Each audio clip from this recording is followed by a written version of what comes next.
Bad George. All right, everybody, we're here. No nets. This is our guerrilla filming experience. My off camera sidekick and lovely wife Beverly is going to be reading this week's questions. Then we're going to get into probably the most asked question that I think I've ever had presented to me, the filthy few. Okay, so Beverly, what do you got there? Okay, well, Tony Christ wants to know, did you ever interact with the Heathens from Venice? Well, used to go down there with the slaves, and it was always a wild time. In fact, I don't know what episode it is, but I talk about Slave Louis stealing the president of the Heathen's girlfriend. Do you remember that story? And then Louis sent her back on the bus uh, over the valley to Venice again on the Greyhound. But aside from that little indiscretion, I mean, we never had an issue with them. They were pretty upset. The leader wanted his girlfriend back. Can't say as I blame him, but She might not Louis. have been worth it if he sent her back on a Greyhound bus. Well, I think he did that. Uh, Instead. I'm going to say this: he did it out of respect. so no, it was an inside joke at the time. Okay. Anyways, you know what? I always liked the Heathens. That little issue was between, kept it a personal thing between Louis and I don't remember the gentleman's name and his woman, of course. Okay, next question. This guy's delusional. Morelight wants to know your opinion on Sonny getting on the stand and getting the guns off the street. Well, it was a controversy with some of the members, but nobody went to jail. Sonny was getting his members time cut. Nobody got compromised. What they would do is they would meet a with Sonny, and he'd tell him, "I'll get you some guns. We shave some time off of so and so." That's probably not something I would have wanted to do. Uh, Probably more worried about the cops double crossing me than anything else. It was just a few cops that I would trust in a situation like that, and if the cops don't have control of it, then you've got these U.S. attorneys and district attorneys that can really make things miserable for you. Uh, as far as him being testifying, I think he was testifying for the defense. Uh, if he would have done anything wrong, man, he would have got pulled up on it. We would watch the court systems real fast, and I remember it not really being an issue, and everybody knew, that cop could have been embellishing as well. So you got to take that stuff with a grain of salt. Okay. Okay, this is interesting. Ronnie M., 1977, writes, you are a liar. There was nothing pinned on my mother's ass. Well, I tell you what, I think you should send the picture. We'll compare pictures and see if it's the same ass I'm talking about. My lovely wife is just shaking her head. Rick Collins, is the Red Wings patch real or urban myth? Well, they were real, and that's when sex was safe and riding motorcycles was dangerous. But seems to have done a reversal of sorts. Yeah. Yeah, it was a real deal, and it's self-explanatory. I'm not going to get way off into it. Okay, Anyways, it was real. Howard Turgell, how would you like to be remembered? I'd like to be remembered in as many wills as possible. I'll leave that for history to determine. I'm doing all this historical, record of things, and people are going to say what they're going to say when you're gone, and I guess I could try to come back and haunt them if I didn't like what they say, but I got nothing to be ashamed about. So whatever they say, right, Bev? Right. Jack McDonald backs you up. Connie says, George ain't giving up no business. Yeah, I've got a lot of people that write, you need to quit talking, you're giving up business. I'm very, very careful about what I talk about. If I have any reservations, I always bounce them off Beverly, and Beverly and I, we're old school people, and we know what is right and what is wrong. And if there's any question about it, I defer to my daughter. She's an attorney. I just make sure I don't compromise anybody. And the people that are dead, trust me, they can handle the heat. Okay, if there's any out there. All Right. right. Okay, this is a guy named Saddened. My mom is on her last days on earth. That was a long message. I kind of streamlined it, and my mom, their mom's in hospice, and probably will have passed away by the time they hear this, if they do. I went through the same thing with myself, with my mother. I was in solitary confinement. The prosecutors are using her to try to get me to negotiate a plea bargain so I could attend the funeral. It's a bad situation. You lose a loved one like that. Beverly and I both have lost a son as well, so we have empathy for you. Okay. V8 Deuce. My question hasn't been answered. Well, look, if your question doesn't get answered, what you do is you resubmit it the following week. What I do is I take these questions off the latest post. I go through them. I can't do them all. I pick out the ones that have some personality to them, if you will. If your question doesn't get answered and you want it answered, ask it again, and I'm sure you'll get some attention. It might be positive, it might be negative. More Light PM wants to know, and this is a guy that wrote about Sonny earlier, getting them on the stand. Was Sonny a badass? Yeah. Well, Sonny could hold his own. I mean, he wasn't a fighter, he wasn't a street fighter. But in all fairness, it's like even myself, you're standing around and somebody tries to pick a fight with you. First of all, it's really not going to happen if you're in a leadership position. You got your colors on and people know who you are. And the members are going to jump in, man. They're going to protect you whether you want them to or not. And there were times, I got beat up by the Satan slaves one time by accident. Same thing happened when I was a Hell's Angel, with other Hell's Angels, people trying to protect me. And, you wind up getting hit in just, let me fight my own battle. But no, people have a tendency to want to protect their leaders, and I can't condemn Sonny for that. Mr. Wascally says, I heard you as a guest radio host years ago. How did that happen? Well, I had appeared on that show several times, and he was going away. I guess the ratings were pretty high when I would go on there, and he was getting ready to go on vacation, and he called me and asked me. He said, "How would you like to guest host the show?" And I thought it would be pretty cool.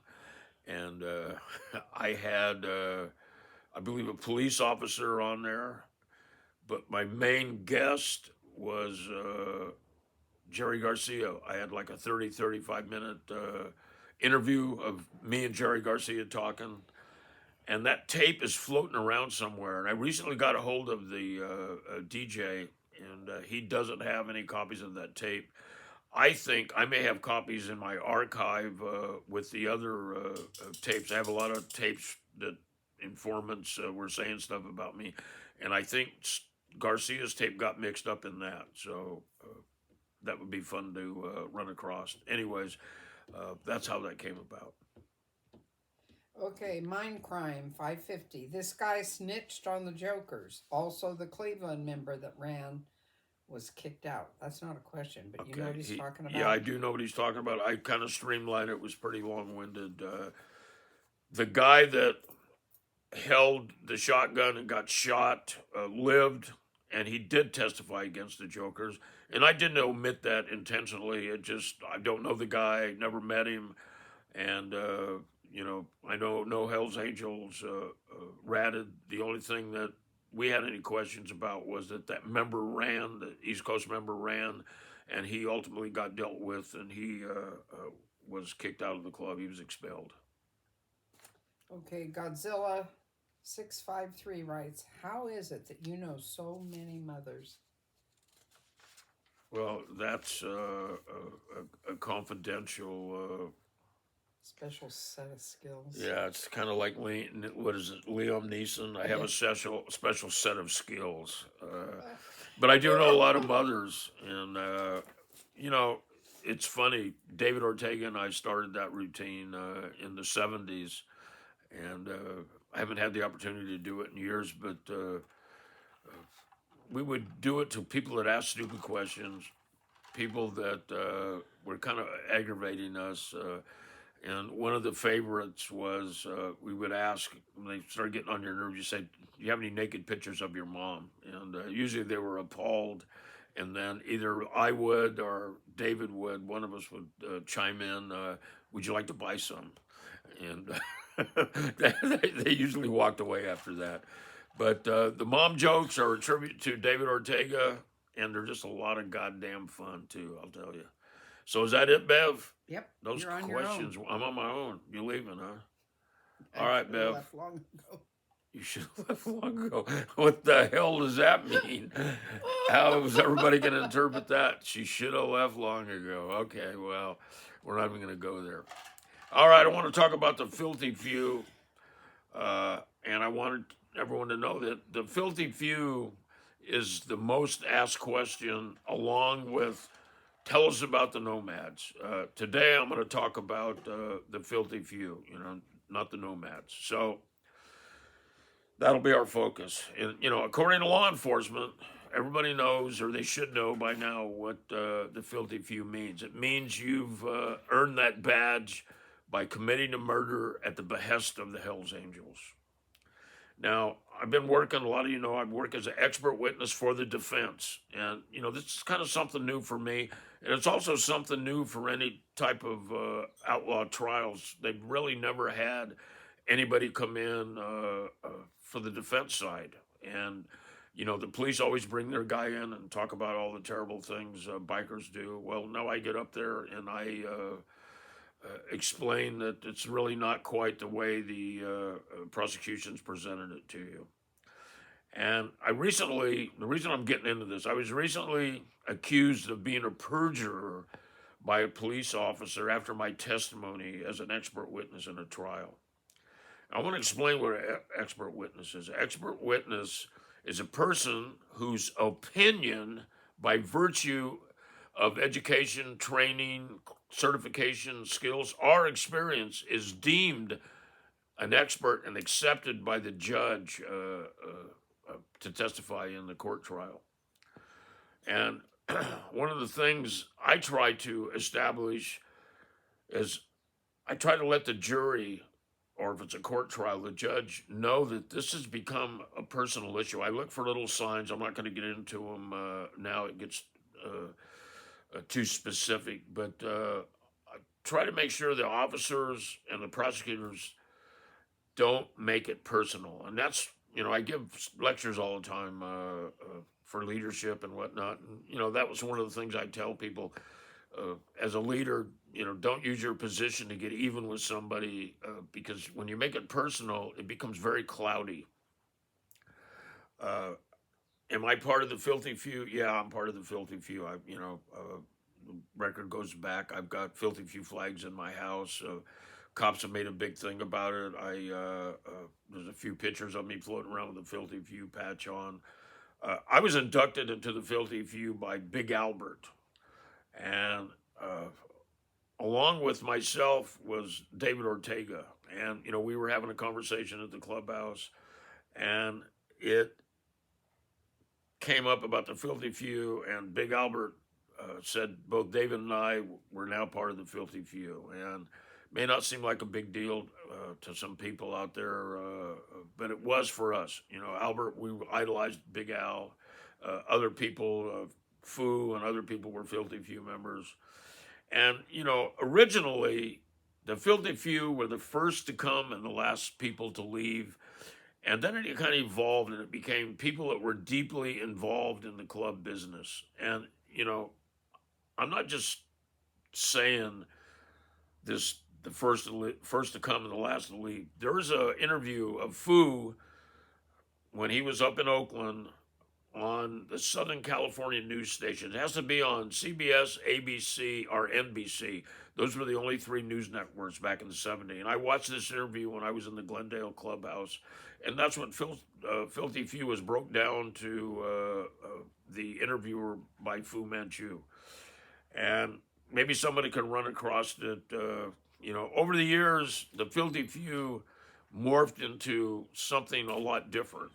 It was an urban legend that associated with taking care of business and killing somebody for the club. And I explained it under oath as an expert witness in the manner I'm explaining it now, and that cop took exception to it.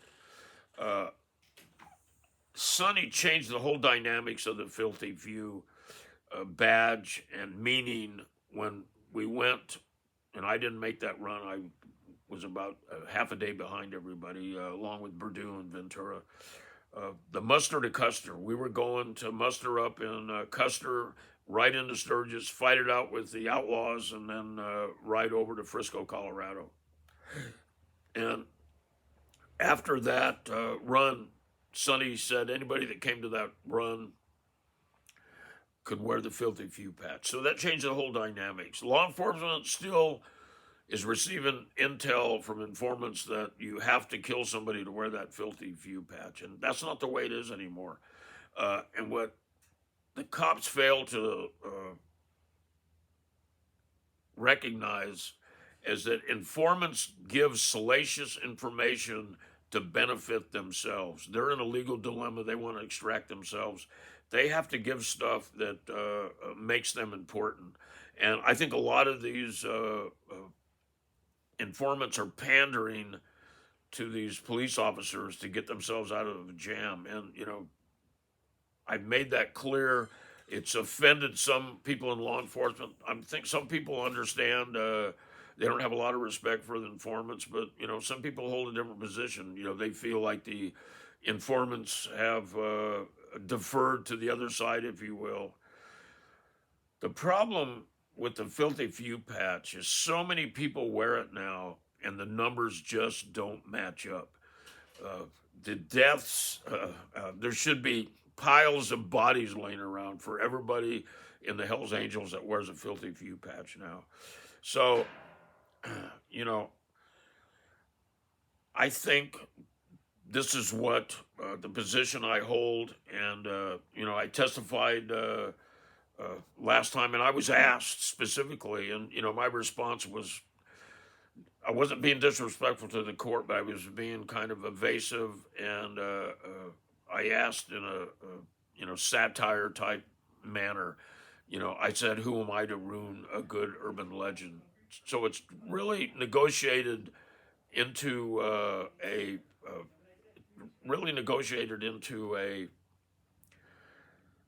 myth or a legend, if you will. So I don't know how else to explain it. People are going to think what they think, and that's okay. I want everyone to understand that things change during the years. People wear things, different meanings behind different things. You guys, I get questions about the hammers people put on their patches, the little ball peen hammers. Everything that people wear have significance, but it morphs over the years, and it's not always what it once was meant to represent. So that's it. I know a lot of you are going to be disappointed. They thought I was going to tell you where the bodies are buried and all that. But, what does a Filthy Few mean? I think we all know, All right. I will pick this up again next week. Write those questions. If I'm not answering it, write it again the following week, and I'll get to it. I can't answer everything. I don't have enough time. But that's it for this week. Please follow, subscribe, and comment. And if you don't like the commercials, go to Patreon. It's not that much a month, like $4.99 for you big spenders. All right. Thanks a lot. I'll see you all next week.